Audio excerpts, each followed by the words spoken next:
It was a crime that horrified the nation. In the summer of 2012, 12-year-old schoolgirl Tia Sharp disappeared from her grandmother's house in South London, prompting one of the most publicised search campaigns in British history. But on the 10th of August, it came to an abrupt end, with a twist so horrific it seemed impossible to comprehend. Tia's body and her killer had been right in front of the cameras the entire time. The sense of loss here is mixed with all sorts of emotions. People feel cheated. Their week-long campaign was a desperate mission to find Tia Sharp. It ended with the 12-year-old found dead in her own grandmother's home. The killer was 37-year-old Stuart Hazell, a man that Tia looked up to and affectionately called Grandad. Detective Nick Scholar remembers encountering him during the search for Tia. Throughout all of my meetings with him, his demeanour never really changed. He was always a very quiet person. He didn't come across as being particularly intelligent or articulate, and he answered questions very simply. But behind Hazell's quiet nature was a ruthless, callous killer. Stuart Hazell committed the most horrible of murders, yet was able to lie to his family, lie to his friends. To do that, he must have been a particularly calculating and vile man. His story begins over 40 years ago. Born on the 26th of May 1975 in Kingston upon Thames, Surrey, Stuart Hazell was introduced to a life of dysfunction from an early age. His father was in and out of prison, so there wasn't a lot of stability. It was quite disorganised, it was quite chaotic. He spent quite a lot of time in the residential care system, he was moved around quite a lot, and I think that did have quite a significant impact on his personality because he didn't really form attachments with other people. So that kind of absence of warmth, that absence of closeness in those early years is something that really does shape him. By the time Hazell reached his teens, he'd already begun a life of petty crime. Stuart Hazell started drinking when he was about 13, and that got him into quite a lot of trouble. So he ended up with his first conviction when he was 14 years old. It was a pattern that continued into adulthood. Between 2001 and 2010, Hazell was in and out of prison for offences ranging from racially aggravated behaviour to drug dealing. In 2003, 28-year-old Hazell began dating Natalie Sharp, a single mother with a 3-year-old daughter called Tia. But the relationship was in no way conventional. After they split up, he began seeing Natalie's mother, Christine Bicknell. Well, I think Stuart Hazell is somebody who is quite predatory, who identifies people that he can get things from, essentially. And he had a relationship with Tia's mother that lasted all of about 2.5 weeks. And very soon after that, he started a relationship with Tia's grandmother, which was much more longer lasting. Although 10 years her junior, Hazell moved into Christine's home on the Lindens estate in New Addington, South London in 2007. He soon settled in and enjoyed spending time with Christine's now 7-year-old granddaughter Tia. But he struggled to find work. Well, Stuart Hazell didn't really have a regular form of employment. He was in and out of prison so much, and it's very difficult to maintain regular, well-paid, steady employment when you have a lengthy prison record. So he would go from job to job, doing work cash in hand, and all of that type of thing. I said, right, whatever happens, we run throughout. So even if we break, we keep the recording going, so the mic's on constantly. And I said, just go with it. Whatever happens, go with it. So we got in, we set up, and Stuart was really anxious. He was very anxious. And what I needed from him was a really detailed account in real micro detail about what happened from the point that Tia came to the home to the point that she was last seen by him. So minute by minute, as much as he could, breaking that down, and that's what I did. And I got him to talk in real detail, because I knew that every single piece of that interview would be pored over by the police, because by the Thursday morning, after the phone call that I'd had saying Stuart would give an interview, I knew this was an interview with a killer. No doubt about it at all. Well, if they believe what they read in the papers, they can do whatever they like, because I know deep down in my heart that Tia walked out of my house. She walked out of there, and I know damn well because she was seen walking down the pathway. Body language expert Robert Phipps was certain Hazell was lying. I'd love her to be, she's like my own daughter. Stuart's behaviour throughout this interview is inconsistent with somebody who is in turmoil, worried, anxious about Tia Sharp being missing. His body language is far too animated. He's shrugging his shoulders a lot. People shrug their shoulders when they're saying, I don't know.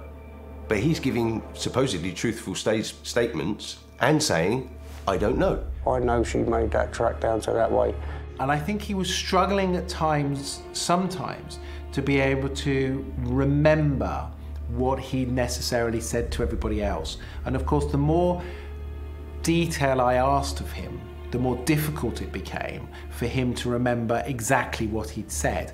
Because what he couldn't do, of course, was give me something that he'd given to somebody else differently. Did you do anything? I said, well, no, I bloody didn't. Stuart adds in a lot of detail, which is superfluous to his actual answer. From the co-op, we just got on the T31, because you come out the co-op and take a right, cut down this little pathway and a bus stop, T31 bus. This is to pad out the story because it's not the truth.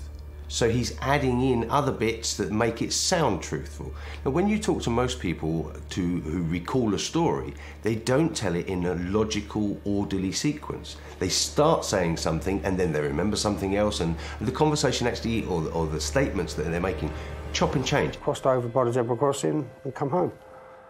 During normal conversation, people blink around about 20 blinks per minute. If you look at Stuart's behaviour, his blinking rate is around about 40 to 45 blinks. This is very high and would indicate that he's actually nervous about what's going on during the interview. He seemed to me somebody who was insincere. His breaking down, his almost tearful performance smacked to me of somebody who was trying to put on a performance.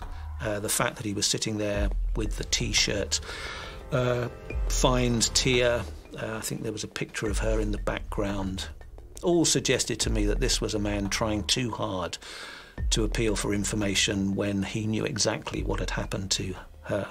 She walked past me from the front room to go out, and she walked out the front door. That is all I know. What he's doing is he's looking away from the interviewer and down and to his right. This normally indicates that he's using the left-hand side of his brain. This is where you go to construct pictures. If it's a memory that you have in your head, you would generally look up and to the left, which means you're using the right-hand side of your brain, which is generally where most people hold their visual memory. It's bad. It is bad. No one knows. We're getting false hope. We're getting people seeing sightings. Yeah, it's good to get sightings, but we want a 100% definite sighting. Do you know what I mean? It's crazy. The week-long search for missing 12-year-old schoolgirl Tia Sharp had come to a tragic end. Police had found her body in the loft of her grandmother's house. On Saturday, the 11th of August 2012, Stuart Hazell, Tia's grandmother's partner, was being questioned on suspicion of her murder. What can you tell me about the murder of Tia Sharp, Stuart? Oh, a couple of minutes, you must listen, please. Okay.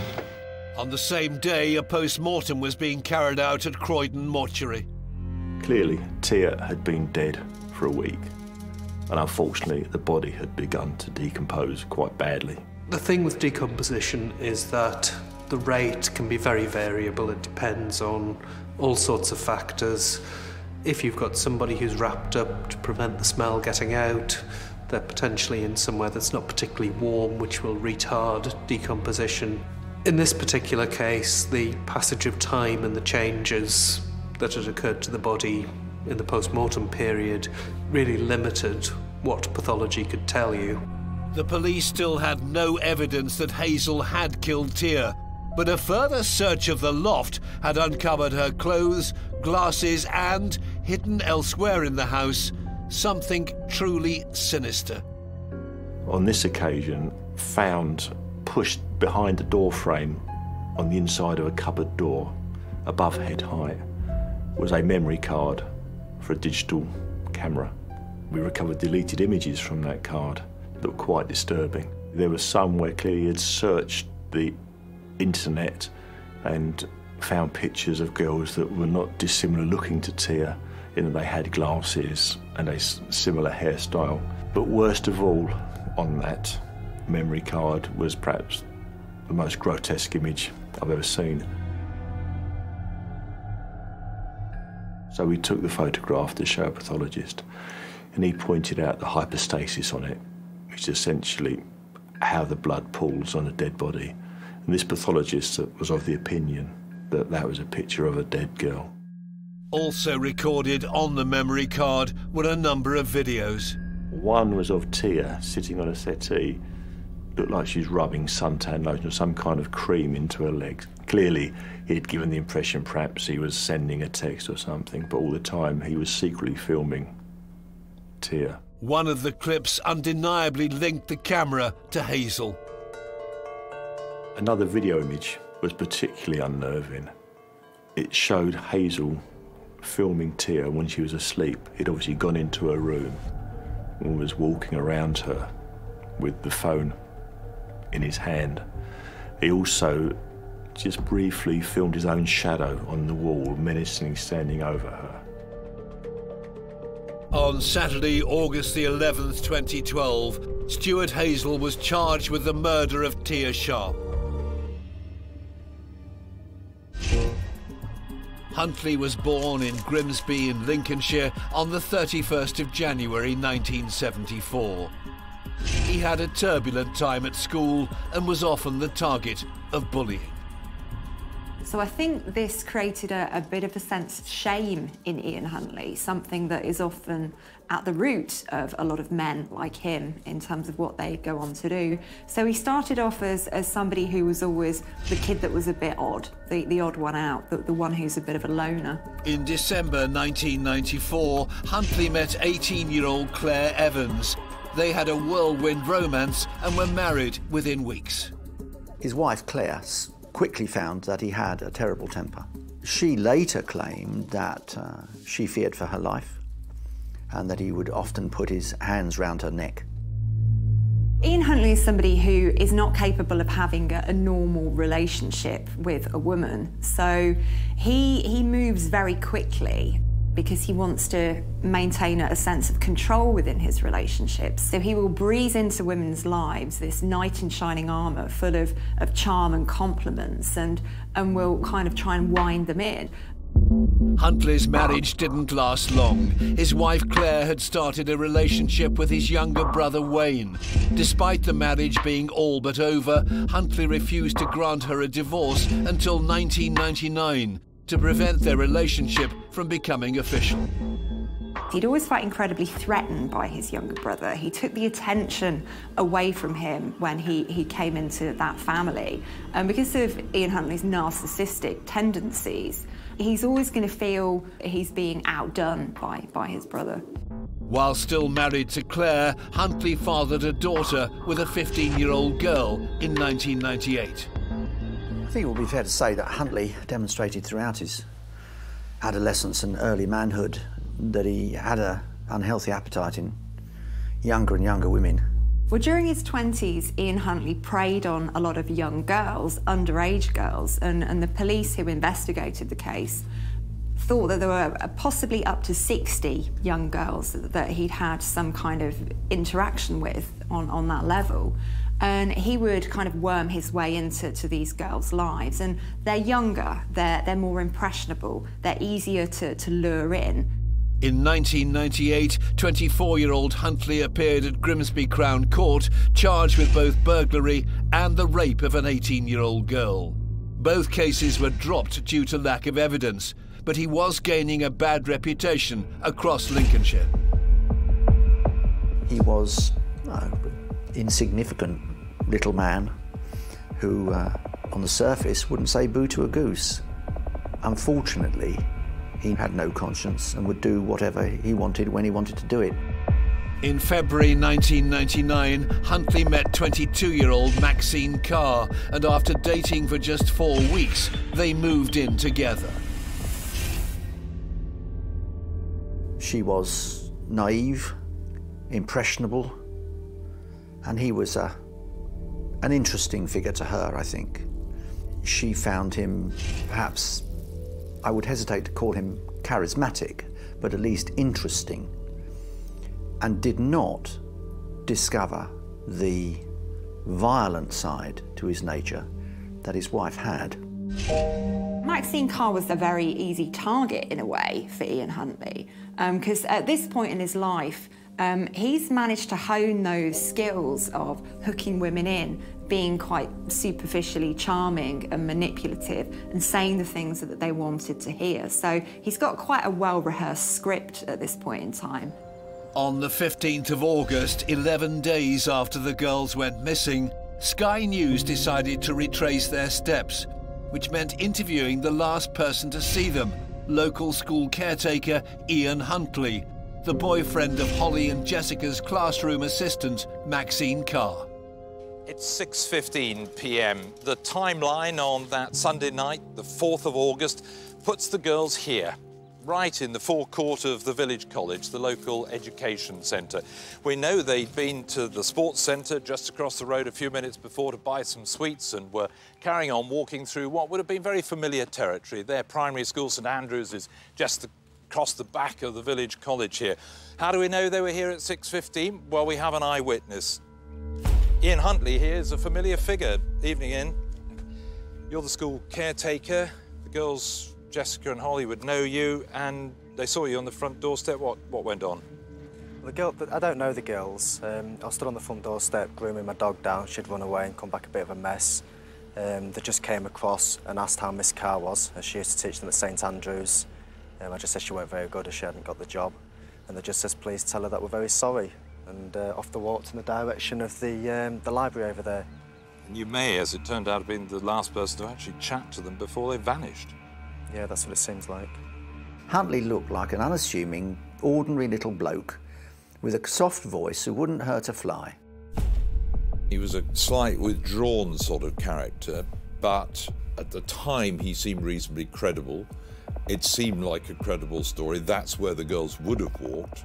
So when I talked to him, I had an open mind. I certainly at the time wasn't thinking, this is the guy that's done them harm.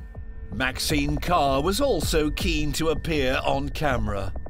We interviewed her in the middle of the village and got her to tell us about her relationship with the girls. They're ever so funny, they're brilliant, they're kind to everybody. They wouldn't say a bad word about anybody. And they love their families and everything, which is why nobody believes that they would ever run away. They was very close to all their family. This is something I'll probably keep for the rest of my life, I think. It's what Holly gave me on the last day of term. She was very upset, and that's the kind of girl she was. She was just lovely, really lovely.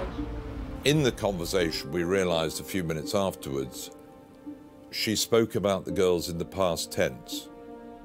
When I was talking to her live, didn't really occur to me, but a couple of minutes afterwards we said thanks very much and she walked off, and my producer said, just play that tape again. I'm sure she was talking about the girls in the past tense.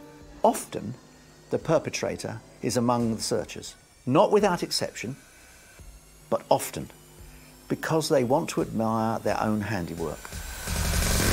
Could it be the person responsible for Holly and Jessica's disappearance had been under the noses of detectives from day one? On the 16th of August 2002, 12 days after the disappearance of 10-year-old schoolgirls Holly Wells and Jessica Chapman, local caretaker Ian Huntley and his girlfriend Maxine Carr had been taken in for questioning by police. Interviews given by the pair on Sky News had roused the suspicions of detectives.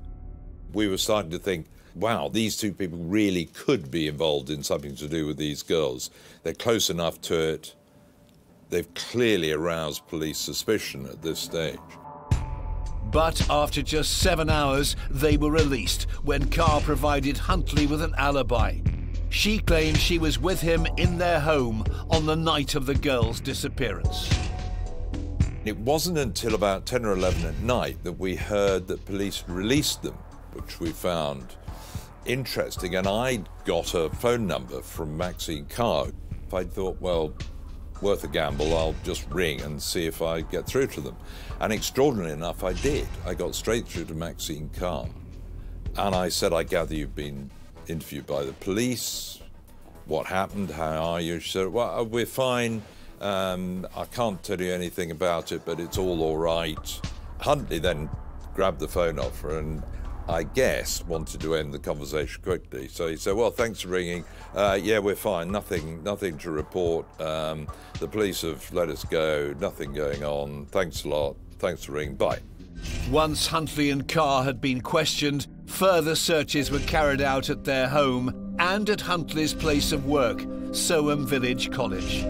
It was quite clear as we checked back that something had happened on the Friday night during the interviews with Huntley and Carr. It had triggered further searches, and because they suddenly saw Huntley as perhaps the key figure here, they went back over his territory, his home, and his workplace. And it was then that they began to find evidence that he had abducted the girls. On the 17th of August, investigators got their biggest breakthrough in the case yet.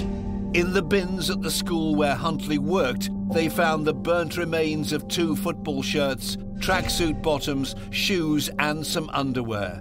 Forensic expert Peter Lamb identified the clothes as those belonging to Holly and Jessica. One of the crucial items in this particular case was the tops that the little girls were last seen in. These were unusual, and this helped us tremendously to build up a picture of the types of fibres that it would be easy for us to find. Whenever 2 human beings interact, there is an exchange of material, be that something as tiny as DNA, up to something less subtle like a fibre, up to saliva or bodily fluids, blood. We leave a mark on each other, and no matter how hard one tries to destroy all of that evidence, there will usually be something left to say that 2 people have been interacting. There is this constant interaction of material that allows forensic scientists to draw conclusions and ultimately to come up with very strong evidence that places one person in one place with another person and builds the case. Forensic scientist Peter Lamb had the girls' clothes, but now he had to link them forensically to Ian Huntley. And it didn't take long. During the examination of the items from the bin, I found 5 human head hairs. These head hairs were compared with Holly's hair and Jessica's hair. They didn't match either of those 2, but they did match Ian Huntley's hair. This vital evidence led to the arrest of both Ian Huntley and Maxine Carr on the very same day, the 17th of August, on suspicion of abduction and murder.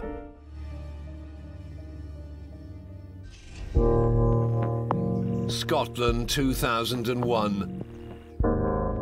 Robert Black, a Scottish paedophile and serial killer, had attacked children across the UK. He was responsible for the rape, kidnap and sexual assault of young girls from the late 1950s onwards.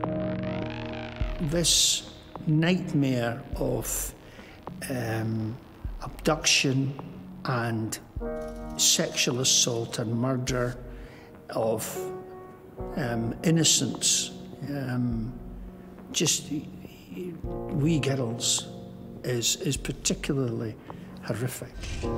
Black was finally arrested in 1990 after trying to snatch a young girl in broad daylight. He was eventually convicted of 4 child murders between 1981 and 1986. His youngest victim was only 5 years old. I think the impact of the Robert Black case on the community and on the nation was pretty devastating. This was the end of the idea of the innocence of childhood. After the Black case, I think parents started putting more restrictions on their children's freedom. Pat Cardy's 9-year-old daughter Jennifer was abducted and murdered by Black in 1981. But it would take several years before she knew who was responsible for killing her daughter. We still miss her, particularly our 2 boys. When she was taken, how hard, how difficult, how heavy it was upon them, not understanding anything, but just knowing that she would never be there again. That was brutal. Journalist Tim Tate investigated Black's life in the hope of discovering why he did what he did. They were terrible crimes.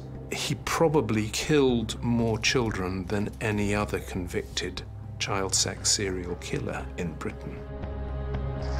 This killer's story begins in 1947. Robert Black was born on the 21st of April in Grangemouth, about 20 miles from Edinburgh, Scotland. Robert Black's mother was unmarried at the time. There was a real stigma around illegitimacy, so he was given up. Now, his mother went on to get married and to have 4 other children, but she never ever wanted anything to do with Robert Black. So right from the outset, this is somebody who's facing rejection and exclusion. He's somebody who has come into the world with a stigma on him. Black was fostered by Jack and Margaret Tulip, who lived in a remote western Scottish village. They were in their mid-50s. They had no previous experience. They were strict. They were God-fearing, and he's never given their name. He's always Robert Black, something that would have marked him out at the time in that small community. Black later alleged that his foster parents were abusive towards him.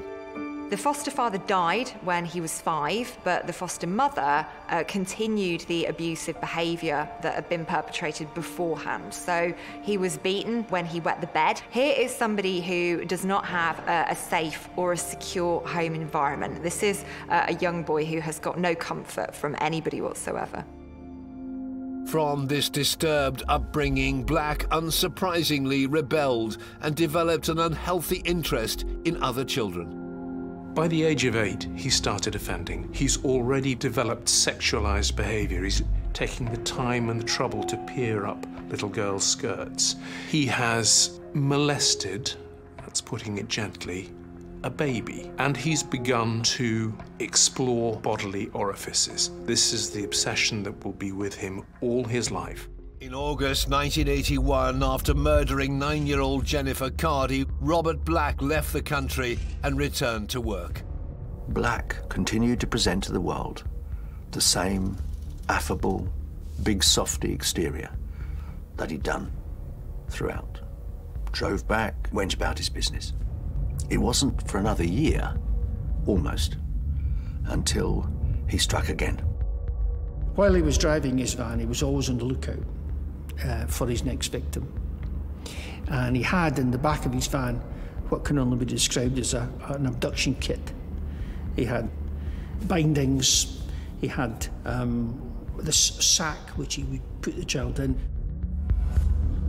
On the 30th of July 1982, Black was on a delivery job in Northumberland, northeast England, near to the village of Coldstream, where a young schoolgirl was leaving her house to go and play with her friends.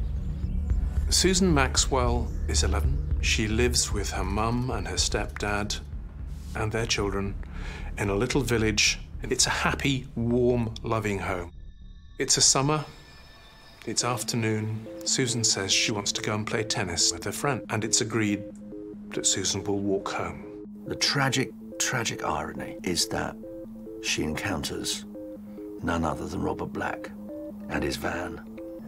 She had begun walking home, and at some point after 4:30, which is the last time anyone saw her, she was snatched, literally snatched, put in the back of Black's van and driven away.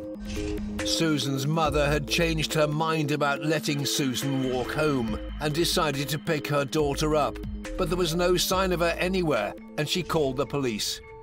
Tom Wood was the detective inspector at the Lothian and Borders Serious Crime Squad. We were sent down to the borders straight away to help with the investigation, and there were huge searches made off the area because we thought that she might have been thrown over the bridge or fallen over the bridge or might have come to harm locally. On the 12th of August, a body was found near a village in a lay-by in the West Midlands, over 200 miles from where Susan had been abducted. It was the middle of the summer, and so the body was badly decomposed to the extent it was some time before we discovered that it was actually Susan. That made it impossible for the coroner to determine an exact cause of death. Susan was found partially clothed, indicating that she'd been sexually assaulted. The police were desperate to find the person responsible for such a heinous act. Black was extraordinarily careful. This wasn't an out-of-control, spur-of-the-moment decision to abduct a child. He planned this. He spent hours, days, looking for suitable victims. Black's modus operandi was fairly simple, similar to almost every pedophile that I've examined. He would drive around. He would look for a child. The child had to have two sets of characteristics that was physical, that had to do with his fixation. And that second criteria was that no adults had to be near that child or nearby responsible for taking care of that child. He would rehearse, he would drive round and round, even if he saw a child who he thought matched his image of an ideal victim.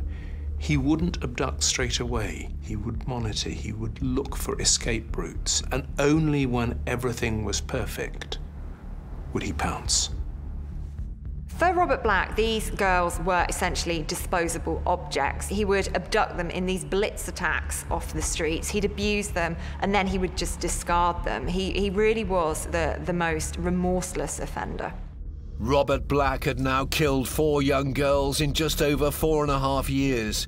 His appetite for abducting, abusing, and murdering young children would only intensify. The police had connected the murders of 3 of the young victims, but they were no closer to catching the killer.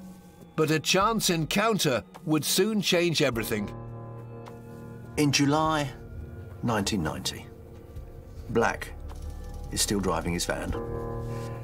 And this time he returns to the borders of Scotland, a little town called Stow.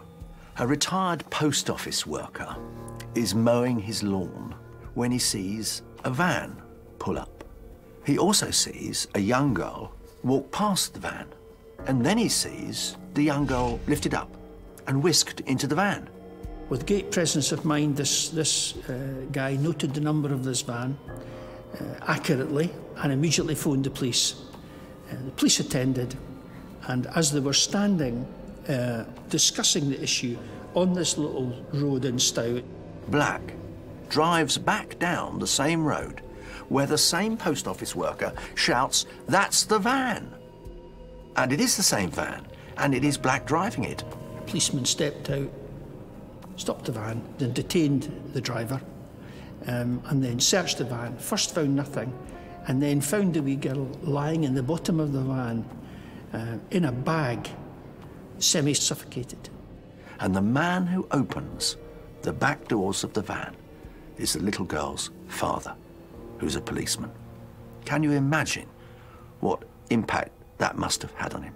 There can be no doubt that it was Black's overconfidence, his arrogance, to do something so outrageous in broad daylight in a tiny Scottish town, and what's more then to drive back down the same road in which he's abducted. And thankfully, the little girl is still alive. She's been sexually assaulted, but she's escaped with her life. It's important to understand that a serial killer of the kind that Black was, he was an obsessed serial killer, not an incidental serial killer. He was destined to kill over and over and over again. Had he not have been caught that day, that girl would have died and many others would have died. Now, immediately Robert Black was arrested for that. Literally within the hour, we knew this was the man we were looking for because the modus operandi was so identical. On the 10th of August 1990, Black pleaded guilty to the abduction and sexual abuse of the 6-year-old girl in Stowe. He was given a life sentence and was sent to Sawton Prison in Edinburgh.